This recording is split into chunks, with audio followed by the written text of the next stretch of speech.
सरकार की नीयत और नीति में खोट है। सरकार नहीं चाहती कि हमारा युवा पढ़ लिख के आगे बढ़े। जापान की टेक्नोलॉजी की ट्रेन चलाने की बात करेंगे, जो अपने ये ट्रेन लॉन्च करे, एक महेशिया में आएगी, एक वो भारत एक्सप्रेस थी, कौन सी मैंने देखी थी, वो एक महेशिया में आएगी पटड़ी, वो वही बैठ गई सारी आगे तक। ये सब मतलब फिलहाल जो यहाँ पे हमारे नुमाइंदे हैं ना, वो पब्लिक के बीच में नहीं जाते। जब तक वो पब्लिक के बीच में नहीं जाएंगे तब तक समस्याओं का पता नहीं लगेगा और समाधान नहीं होगा। रोहतक जिले में ही किसी को मुआवजा नहीं मिला है।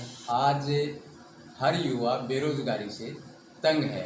ऐसा क्या कारण है कि हरियाणा में बेरोजगारी लगातार बढ़ती जा रही है?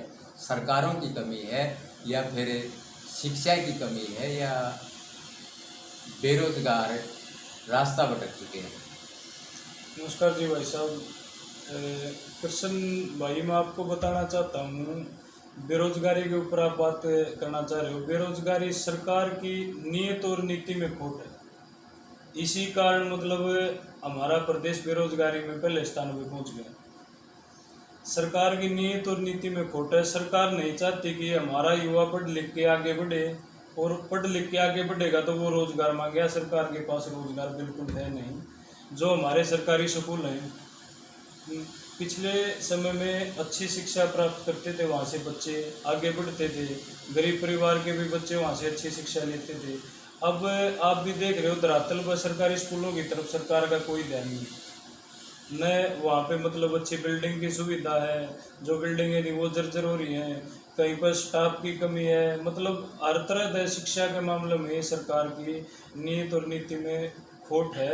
और ये नहीं चाहती कि हरियाणा का युवा मतलब पढ़ लिख के आगे बढ़े और रोजगार पाइए। हरियाणा के युवा को बेरोजगार बनाना चाहती है। डार के डार घूम रही है गाँव में। आप किसी भी गाँव में चले जाओ, कोई भी शिक्षा का क्षेत्र है, मतलब कहीं पर भी चले जाओ आप, सरकार की नीति में खोट है। बेरोजगारी में हमारा प्रदेश पहले नंबर पे आया गया है। तो इस मामले में तो सरकार बिल्कुल जीरो है। नहीं चाहती कि हमारा युवा आगे बढ़े। और आप इसका उदाहरण देख लो, कहीं पर भी आप एग्जाम सेंटर है, हजारों मतलब एक चपरासी की नौकरी के ऊपर BA PhD B.Ed करे हुए, मतलब JBT करे हुए लड़के लाइन में, हजारों लाखों बच्चे लाइन में लग रहे हैं। और सरकार की नीति आप कम से कम भी 30-35 भर्तियां जो कैंसिल हो चुकी हैं, उसमें युवाओं का क्या नहीं लगता। मतलब वो मेहनत करते हैं, उसके लिए कोचिंग सेंटर में अपने माँ बाप से एडजस्ट करते हैं, को कहीं से पैसा लेके आता है, लाखों रुपए बच्चों के ऊपर लगाते हैं, वो परीक्षा में बैठते हैं, घर पहुंचते हैं उससे पहले परीक्षा कैंसिल हो जाती है। तो बच्चों का भविष्य बिल्कुल अंधकार में। सरकार की नीयत और नीति में खोट है। वो नहीं चाहते कि हरियाणा का युवा मतलब पढ़ लिख के और रोजगार के ऊपर जाए, क्योंकि इनके पास रोजगार नहीं है। इनको मतलब नीति अच्छी नहीं है सरकार की। तो आजकल देखने में आ रहा है युवा नशाखोरी की तरफ बढ़ रहे हैं। इसका क्या कारण है? इसका यही कारण है सरकार की मिली भगती, समझ रहा हूँ मैं तो भाई साहब। अगर मतलब कोई भी सरकार है उसके ऊपर जो ये नशा तस्कर इनके ऊपर नकेल कसेगी, तो वो गांव में नहीं पहुंच पाओगा, शहरों में नहीं पहुंच पाओगा। ये तो है नहीं कि युवा अपने घर पर बना रहे हैं, वो आ तो बाहर से ही रहा है। तो मतलब जब तक सरकार उसके ऊपर रोक नहीं लगाओगी, पूरे परिवार के परिवार, मतलब लड़के लड़के नहीं, इसमें तो लड़कियां भी हमारे मतलब जो शहरों में रहती हैं, हॉस्टलों में, मतलब पीछे भी रोहतक में एक वीडियो आई थी, आपने भी देखी होगी, नशे में धुत लड़कियां रोड पे मतलब उपद्रव मचा रही थी। इस तरह मतलब ये नशा सरकार के ही देख रेख में पनप रहा है, इनके ठेकेदारों के द्वारा। मैं तो यही कहना चाहूँगा, अगर सरकार इसके ऊपर रोक लगाओ तो बच्चा नशे से दूर रहेगा, वो खेलों की तरफ जाएगा, शिक्षा की तरफ जाएगा। तो सरकार नहीं चाहती। सरकार अगर चाहे तो फुल एक्शन मोड में है, तो शाम से पहले इसके ऊपर रोक नहीं सकती। आजकल की और पहले की राजनीति में कितना अंतर मानते हैं? आजकल विकास का, चाहे वो गांव के विकास का है, शहर के विकास का है, या पानी का प्रबंध का है, या पानी निकासी का है, कोई भी मुद्दा किसी भी पार्टी के पास नहीं है। आजकल जातिवाद हैवी है, हर पार्टी में जातिवाद की और दूसरी लड़ाई है, मुद्दों की लड़ाई आजकल राजनीति में खत्म हो चुकी है। इसको आप समाज के लिए कितना खतरनाक मानते हैं? ये समाज के लिए बिल्कुल कोरा जहर है, छत्तीस बिरादरी के लिए भाई साहब। जो जातिवाद की और धर्म की राजनीति को मतलब प्राथमिकता दी जा रही है आज के शासन में। अगर मेन मुद्दा राजनीति में होना चाहिए, हम उसको साफ सोच राजनीति मानते हैं, शिक्षा, स्वास्थ्य और रोजगार। ये अगर सरकार इन नीतियों के ऊपर काम करे तो हमारे समाज का उत्थान हो सकता है। नहीं तो आप किसान से ले लो, पिछले दिनों आपने देखा होगा, मतलब किसान 750 किसान घर में अगर किसी का एक काटड़ू बाछड़ू भी मर जाए तो मतलब परिवार सदमे में रहे 2-3 दिन।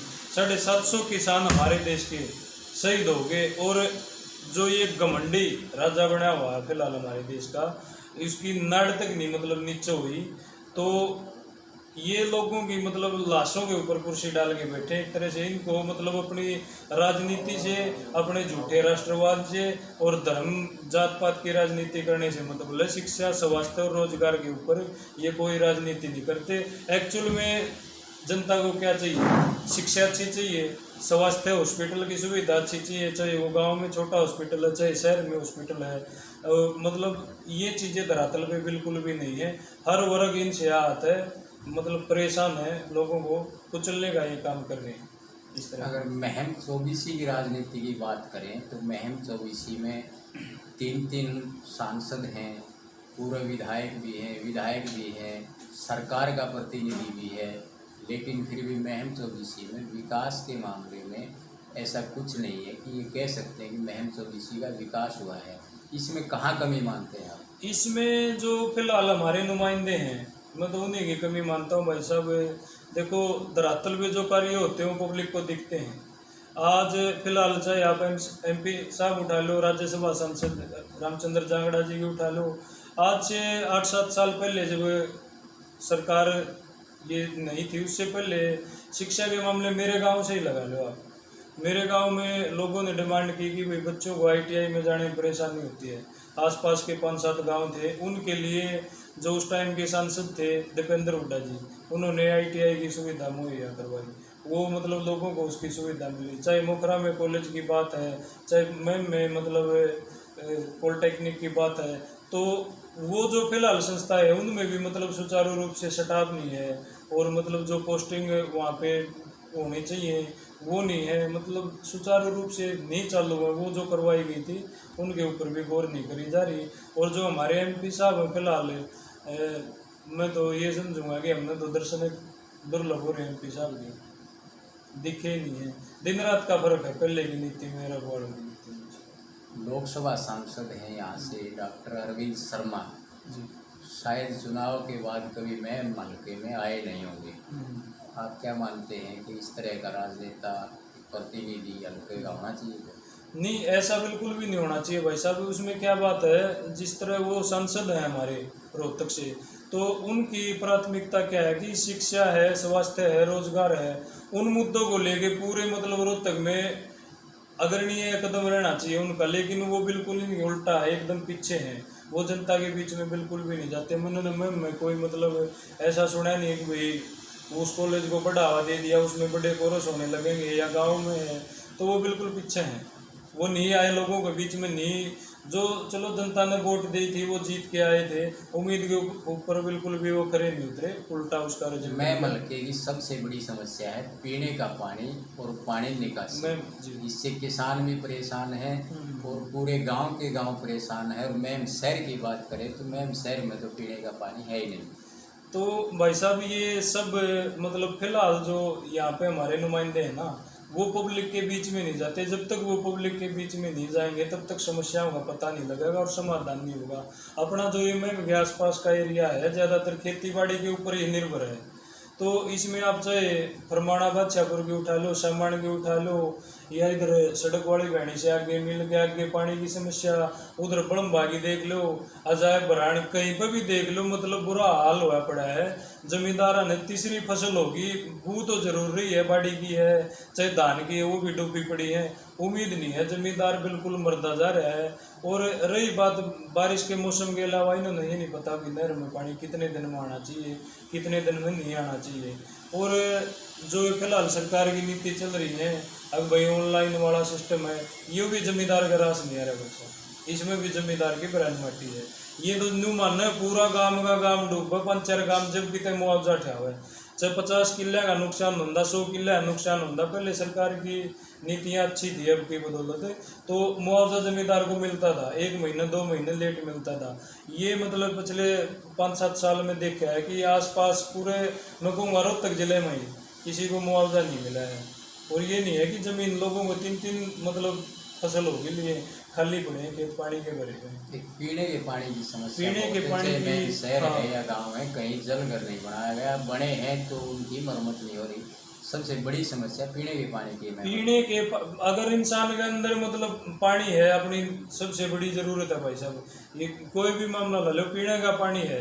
नहर में पानी आओगा वो डिग्गी में आओगा, डिग्गी में आओगा तो गांव में टाइम पर जाएगा, नहर में टाइम पर पानी नहीं आता, डिग्गी में पानी आ जाए तो कहीं पर टैंक जो उनकी हालत खस्ता हुई पड़ी है, उनमें गंद भरा पड़ा है, कोई लीकेज हो रहा है, पानी नीचे जा रहा है, वहाँ तो थोड़ा मोटा निकल गया गाँव में है चाहे शहर में जाओ है, वहाँ पर जो लाइनें हैं उनमें गंदा पानी जा रहा है, दूषित पानी लोग घर पर पहुँच रहे, लोग कैसे पियेंगे उसको। बहुत ज़्यादा परेशानी है, सब सिस्टम की कमी है, सिस्टम की कमजोरी है। ये सिस्टम मतलब अच्छे तरीके से नहीं चल रहा है, हवा हुई बातों में चल रहा है जो ये माहौल आज का बना हुआ है, और पब्लिक इसको समझ रही है। आप चाहे नॉर्मल पब्लिक में जाओ, फैमिली आईडी है आज बहुत बड़ा इशू है, चाहे लोगों की मतलब ये इसमें आय दोगुनी चढ़ाते हैं, चाहे पीले कार्ड कटने की बात है, जिसको जरूरत है उसको नहीं मिल रही। जरूरत है जिस उस इंसान को घर पर अगर आटा ही नहीं पहुंचेगा, गरीब आदमी है, उसका चूल्हा कैसे चलेगा। महंगाई की मार देख लो आप, गैस सिलेंडर देख लो, सरकार आने दे पहले बात कहाँ से शुरू हुई थी, बात शुरू हुई थी 15 लाख खाते मारने से, बात शुरू हुई थी 1 के बदले 10 सर लेने से, बात शुरू हुई थी जम्मू कश्मीर में प्लाट कटवाने से, तो बात शुरू हुई थी मतलब बड़ी बड़ी कोई इतनी फास्ट जापान की टेक्नोलॉजी की ट्रेन चलाने की बात करें थे, जो अपने ये ट्रेन लॉन्च करे, एक महसिया में आएगी, एक वो भारत एक्सप्रेस थी कौन सी मैंने देखी थी, वो एक महसिया में आएगी पटड़ी वो वही बैठ गई सारी आगत है। तो जो इस सरकार की सेंटर की लगा लो चाहे यहाँ लगा लो, आम पब्लिक है उससे हताश है, दुखी है, वो पब्लिक को रास नहीं आ रही, और पब्लिक कहीं ना कहीं बदलाव चाहती है। जनप्रतिनिधि उनसे मतलब सुखी नहीं है, उनकी नीति और नीति में खोट है। हमारे साथ थे परमाणा गांव से अमित नंबरदार, जिन्होंने बेबाकी से अपनी राजनीति पर विचार रखे।